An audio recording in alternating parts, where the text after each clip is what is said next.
Hi friends, বাবুস কিচেনে সবাইকে welcome করে আজ আমি আপনাদের সামনে আরও একটি রেসিপি নিয়ে হাজির হয়েছি। আজকের রেসিপি হলো মাছের মাথা চচ্চড়ি।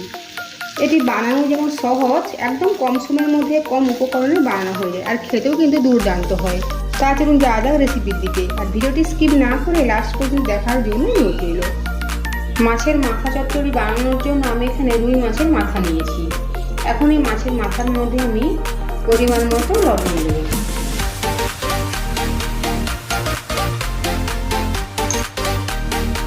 দেবো হলুদের গুঁড়ো। লবণ আর হলুদ মাছের মাথার মধ্যে খুব ভালোভাবে মাখিয়ে নেব। লবণ আর হলুদের গুঁড়ো মাছের মাথার মধ্যে খুব ভালোভাবে মেখে নিয়েছি। এখন 5 মিনিট এভাবে রেখে দেবো। মাছের মাথাগুলো ভাজার জন্য কড়াইতে সরষের তেল দিয়েছি। তেলের পরিমাণটা এখানে একটু বেশি করেই দিয়েছি। মাছের মাথাগুলো ভেজে নেওয়ার পরে ওই একই তেলে রান্না করে দেবো। তাই তেল খুব ভালোভাবে গরম হয়ে গিয়েছে। এখন তেলের মধ্যে দেবো মাছের মাথা। প্রথমে দুটো মাথা ভেজে আর গ্যাসের ফ্লেম এখন লোকে মিডিয়ামে দিয়েছি। মাছের মাথাগুলো বেশ কড়া করে ভেজে নিতে হবে, নিলে একটা আস্তে গন্ধ লাগবে। আর আমি এভাবে কড়াইয়ের মধ্যেই মাছের মাথাগুলো ভেঙে নিচ্ছি। এর ফলে মাছের মাথাটা আরও ভালোভাবে ভাজা হয়ে যাবে। আরও কিছুক্ষণ সময় নিয়ে মাছের মাথাগুলো ভেজে নেব। দেখুন, কড়াইয়ের মধ্যে মাছের মাথাটা খুব ভালোভাবে ভেঙে নিয়েছি। এখন কড়াই থেকে তুলে নেব। আর একদম লাল করে কড়কড়ে করে মাছের মাথাটা ভেজে নিয়েছি। এখন এই বাকি মাথাটাও ভেজে নিয়েছি একইভাবে। দেখুন, একইভাবে এই মাথাটাও ভেজে নিয়েছি। এখন তুলে নেব। আলাদা করে কড়াইতে তেল দিলাম না, এই একই তেলের মধ্যে ফোড়নে দেবো গোটা দিয়ে। তো বড় সাইজের কোচানো পেঁয়াজ, পেঁয়াজের মধ্যে দেবো 1/2 চামচ পরিমাণে লবণ। আর পেঁয়াজটা হালকা করে ভেজে নিতে হবে, বেশি লাল করে বা বেশি কড়া করে ভাজার প্রয়োজন নেই। পেঁয়াজটা একদম হালকা করে ভেজে নিয়েছি। দেখুন ঠিক এভাবে। এখন এই পেঁয়াজ ভাজার মধ্যে দেবো 1/2 চামচ পরিমাণে আদা বাটা, 1 চামচ রসুন বাটা। কিছুক্ষণ সময় নিয়ে পেঁয়াজের সাথে আদা রসুনটা একটু ভেজে দেবো। আপনারা চাইলে এখানে রসুনটা থেঁতো করেও ব্যবহার করতে পারেন। কিছুক্ষণ সময় নিয়ে আদা রসুন পেঁয়াজের সাথে ভেজে নিয়েছি। এখন দেবো একটা বড় সাইজের কোচানো টমেটো।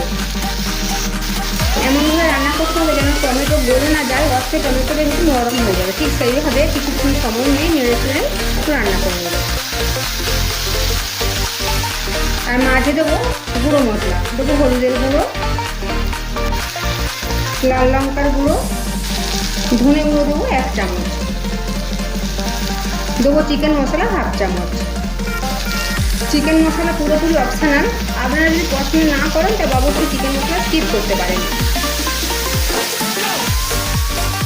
একদম অল্প পরিমাণে একটু জল দিয়ে মশলাটা কষিয়ে নেব, যাতে তলায় না বসে যায় বা পুড়ে না যায়। মশলা কষানো হয়ে গিয়েছে, মশলা থেকে তেল আলাদা হয়েছে। এখন দেবো আগে থেকে ভেজে রাখা মাছের মাথা। মশলার সাথে মাছের মাথাটা ভালোভাবে মিশিয়ে নেবে। আর যতটা সম্ভব ঠিক খুলতে এইভাবে, আর মাছের মাথাগুলো আরও ভেঙে দেবো, টুকরো টুকরো করে নেবে। এই রান্নাতে এতটুকু জলের ব্যবহার হবে না, ঠিক আছে, শুকনো শুকনোই হবে। দেবো অল্প পরিমাণে চিনি, টেস্টটাকে ব্যালেন্স করার জন্য। আবারও সব কিছু ভালোভাবে নেড়ে চেড়ে মিশিয়ে নেব। আর গ্যাসের ফ্লেম কমিয়ে রেখে মিনিট 3 সময় নিয়ে একটু রান্না করে নেব। সেই সময় লবণ আর মিষ্টিটা একবার টেস্ট করে নেবেন। প্রায় মিনিট 5 সময় নিয়ে রান্না করে নিয়েছি। এখন সবশেষে দেবো কোচানো ধনে পাতা, দেবো চেরা কাঁচা লঙ্কা। ধনে পাতা, চেরা কাঁচা লঙ্কা মিশিয়ে নিলেই তৈরি হয়ে গেল মাছের মাথা চচ্চড়ি। যদি কখনো না এভাবে বানিয়ে থাকেন তবে অবশ্যই বানিয়ে দেখবেন, আশা করি ভালোই লাগবে। আর যদি ভালো লেগে থাকে তো অবশ্যই কমেন্ট করে জানাবেন কেমন হয়েছে।